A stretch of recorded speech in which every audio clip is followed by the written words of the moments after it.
McDonald के सामने मत आना, अपना बर्गर चाहे 500 रुपए का बेचना, 50 रुपए के बर्गर में उससे कम्पीट नहीं कर पाएंगे। सीना ठोक के कहता हूँ कि मैं 10 गुना वैल्यू देता हूँ। सेल्स वाले डिमोरलाइज, अकाउंट्स वाले डिमोरलाइज। लोग यहाँ आते हैं, उनको अच्छा लगता है, पूछते हैं, नीचे डिस्क्रिप्शन बॉक्स में लिंक है, ज्वाइन करते हैं। इतनी बढ़िया टीम बन गई है कि 1 करोड़ का सपना तो अब लग रहा है यूं पूरा। बड़ा ही इंपॉर्टेंट सेशन है कि बिजनेसेस फेल क्यों होते हैं। 70% बिजनेसेस पहले 10 साल में फेल हो जाते हैं। कोई तो वजह ऐसी कॉमन होंगी जो ऐसा होता है, और उन वजहों पे गौर डाला मैंने, देखा कि क्या वजह, बहुत सालों से स्टडी कर रहा हूँ क्यों बिजनेस फेल हुए, मेरे भी कुछ बिजनेस फेल हुए, उन सबको मिला के बिजनेस फेल क्यों होते हैं। तो आइए उन पे गौर करते हैं कि बिजनेस फेल क्यों होते हैं। लेकिन एक बात मैं इसमें कहना चाहूंगा, पहले 20 बार फेल हो जाए बिजनेस, अगर आप 21वीं बार कामयाब हो जाते हैं तो दैट मीन्स आप फेल नहीं हुए, आपका बिजनेस फेल नहीं। हेनरी फोर्ड का दो बिजनेस फेल हुए थे पहले ऑटोमोबाइल में ही, उसके बाद कामयाबी मिली। तो आप कितनी बार भी फेल हो जाएं, अगर आप फिर उठते हैं और कामयाब होते हैं तो फेल नहीं है वो, तो वो फेलियर नहीं है, उससे लर्निंग करके आप दोबारा खड़े हो सकते हैं। नंबर 1 है बिजनेस क्यों फेल होता है, वैल्यू नहीं देते ग्राहक को। लोग समझ रहे हैं बहुत वैल्यू दे रहे हैं, आप समझ रहे हैं जो आपको अच्छा लग रहा है आप दे रहे हैं, अरे ग्राहक को मिल रहा है कि नहीं मिल रहा वैल्यू, ये कभी देखा है?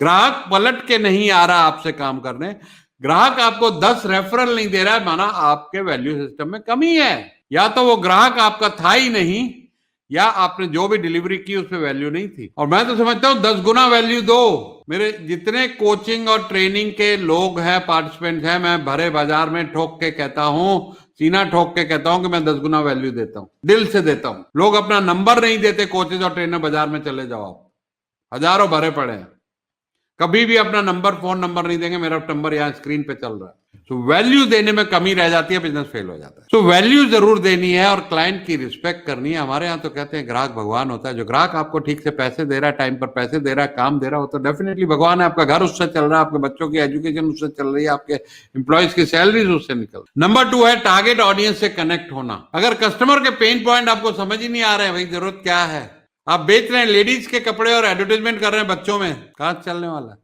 तो टारगेट ऑडियंस, बायर्स पर्सोना जिसको मार्केटियर बोलते हैं, उसको शुरू में डिफाइन कर लेना बहुत ज्यादा जरूरी है। अगर वहां कमी रह जाती है तो मार्केटिंग में काम ही नहीं आगे बढ़ता। लीड नहीं आएंगी, कन्वर्ट नहीं होगा, लीड नहीं आएंगी, कन्वर्ट नहीं होगा, और बिजनेस धीरे धीरे सिंक होता चला जाएगा। नेक्स्ट है कन्वर्जन नहीं हो रही है, पाइपलाइन नहीं है कंटिन्यूस, कि हमेशा ग्राहक एक के बाद एक लाइन लगी पड़ी है। देखिए कुछ ना कुछ ग्राहक साल में, आप अगर पब्लिक कंपनी के शेयर मार्केट में आप रिजल्ट ध्यान से देखिएगा, उसमें इन्फोसिस का मुझे याद आता है कि इस साल में 45 नए ग्राहक आए, 4 गए, नेट ग्रोथ 41 की हुई। Always have a good pipeline of client and conversion, mastery कीजिए।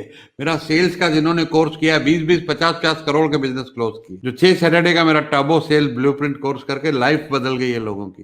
कन्वर्जन 80-90% तक हो गई है, 90% का। एक सेल्स फनल बनी रहनी चाहिए, जिसको मैं पाइपलाइन कहता हूं। यहां से 24 लोगों ने इस यूट्यूब प्रोग्राम से मेरा 4 दिन का प्रोग्राम ज्वाइन किया है, ट्रिपल प्रॉफिट। ये फनल है। लोग यहाँ आते हैं, उनको अच्छा लगता है, पूछते हैं, नीचे डिस्क्रिप्शन बॉक्स में लिंक है, ज्वाइन करते हैं। तो सेल्स फनल अपनी बना के रखे हैं। जैसे मेरा यूट्यूब एक फनल है, फिर मैं ये 4 दिन का जो वेबिनार कर रहा हूं वो एक फनल है। Up to people go up to pay me 1 lakh रुपये मंथ, हफ्ते हफ्ते की कोचिंग के हैं, डिफरेंट लेवल के प्रोग्राम है, जिनका जैसा बजट हो वैसा प्रोग्राम है, हर एक के लिए प्रोग्राम है। Lack of authenticity and transparency. ऐसे ऐसे बाजार में कोचेज और ट्रेनर हैं, जिंदगी में कुछ किया ही नहीं, 4 किताबें पढ़ी, कोच और ट्रेनर बन गए, बस बेचने में लगे हुए हैं, आपका फायदा हो या नहीं हो। हमने खर्चे 3 लाख रुपए ट्रेन द ट्रेनर पे। भाई 4 दिन का कोर्स था मुंबई में, आगे किसी ने पूछा ही नहीं क्या होता है। गैलअप किया, 4 लाख सर्टिफिकेशन का दिया। अच्छे हैं कोर्सेज में, कोई कमी नहीं है, लेकिन कोई हैंड होल्डिंग नहीं है, बेच के चले जाते हैं बस, छुट्टी, आपके साथ जो होना हो। मार्केट लीडर से कंपीट ना कर पाना, ये अमेजॉन, फ्लिपकार्ट, वॉलमार्ट, ये जो बड़े बड़े रिलायंस है, इनके सामने मत आना। कहावत है, घोड़े के पिछाड़ी सेठ के अगाड़ी खड़े नहीं होना चाहिए। तो ऐसे ही ये जायंट्स के आगे पीछे मत होना चाहिए। जो धंधे में ये है उसमें मत घुसना। मैकडॉनल्ड के सामने मत आना, अपना बर्गर चाहे 500 रुपए का बेचना, 50 रुपए के बर्गर में उससे कंपीट नहीं कर पाएंगे आप। उनका जो इकोनॉमी का स्केल है, जो एक्सपर्टीज हासिल की हुई है उन्होंने, ऑटोमेशन हासिल की हुई है, आप नहीं कर पाएंगे। तो मार्केट लीडर्स जो हैं, जो जायंट्स हैं, इनसे पंगा मत लेना दोस्तों, उनके आगे आगे मत आना। Don't get into that business. वो लाखों करोड़ों का नुकसान करते रहेंगे हर हफ्ते, आपको आउट ऑफ बिजनेस कर देंगे। इनका गेम प्लान ही यही है। तो अपनी माइक्रो निश क्रिएट कीजिए। जो मेरा 4 दिन का प्रोग्राम है उसमें बताता हूँ अपनी माइक्रो निश कैसे क्रिएट कीजिए। You don't have to compete on price and this thing, you can sell expensive. आप महंगी चीजें बेच सकते हैं अपनी माइक्रो निश बना के। नेक्स्ट है दोस्तों, अपने खर्चों पे कंट्रोल ना हो। हमारा जब बिजनेस फेल हुआ था, एक बड़ा रीजन था हमारे खर्चे बड़े हो गए थे। 50 लाख रुपए महीने के खर्चे हो गए थे। 11 गाड़ियां हमने मैनेजर्स को दी हुई थी। तो कंट्रोल ना होना एक्सपेंसेस पे, ये एक बहुत बड़ी वजह बन जाती है। नारायण मूर्ति साहब कहते हैं कि अगर आप अच्छे टाइम में अपने खर्चे कंट्रोल में रखते हैं, ऑर्गेनाइजेशन को लीन और मीन बनाते हैं, तो बुरे टाइम में आप सर्वाइव कर जाएंगे। लीडरशिप की कमी, आप एज ए लीडर अगर एक brave face, positive face, strategy, staff को लीड करना by example, you walk the talk. अगर आप एक अच्छे इफेक्टिव लीडर हैं, कैरिस्मेटिक लीडर हैं, आपकी टीम आपको फॉलो करेगी। मैं कभी पीछे कोचिंग के लिए साहब है, उनकी कंपनी में टोटल डिमोरलाइज टीम, सेल्स वाले डिमोरलाइज, अकाउंट्स वाले डिमोरलाइज। तो लीडर कैन नॉट बी।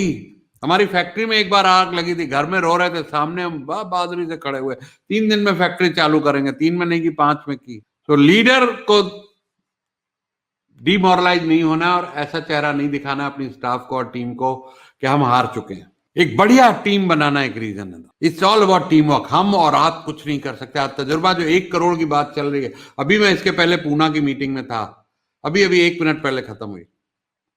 क्या शानदार लीडर बॉम्बे, पूना, साउथ में हमको मिल गए लोग। इतनी बढ़िया टीम बन गई है कि 1 करोड़ का सपना तो अब लग रहा है यूं पूरा हो जाएगा। जिन लोगों ने प्रदीप से कम्युनिकेट किया है, मेरा असिस्टेंट है, 30 साल से मेरे साथ है। 32 साल हो गए दोस्तों, 20 साल का था, 32 साल आपके साथ लोग काम करें। That is the power of having a great team. तब आप जिंदगी में कुछ भी अचीव कर लेंगे अगर आपके पास टीम बढ़िया और टीम अच्छी है। Make a great work on making a great team. Last but not the least, powerful business system growth होता है। आज हजारों लाखों मैकडॉनल्ड के चल रहे हैं आउटलेट, 17 साल के लोग चला रहे हैं क्योंकि सिस्टम बने हुए हैं। आज तजुर्बा बॉम्बे में चल रहा है, पूना में चल रहा है, साउथ में चल रहा है, सिस्टम है। हमारे Shailendra Chaurasia national director expert है सिस्टम के। आपका अगर मैन्युफैक्चरिंग बिजनेस है और 2-4-5 करोड़ से ज्यादा का टर्नओवर है, शैलेंद्र को मिलिए। ऐसा सिस्टम बना देंगे आपको फैक्ट्री जाने का जरूरत ही नहीं, हफ्ते में 2 दिन जाइए खाली। So systemize your business if you want to grow. अगर सिस्टम नहीं होता है, सब कुछ चोरियां चकारियां बढ़ जाती है, इनएफिशिएंसी बढ़ जाती, प्रोडक्शन मेजर नहीं होती, प्रॉफिट्स मेजर नहीं होते, खर्चे मेजर नहीं होते, एंड बिजनेस कोलैप्स हो जाता है। So thank you very much people. Good night, शबा खैर, good night and thank you.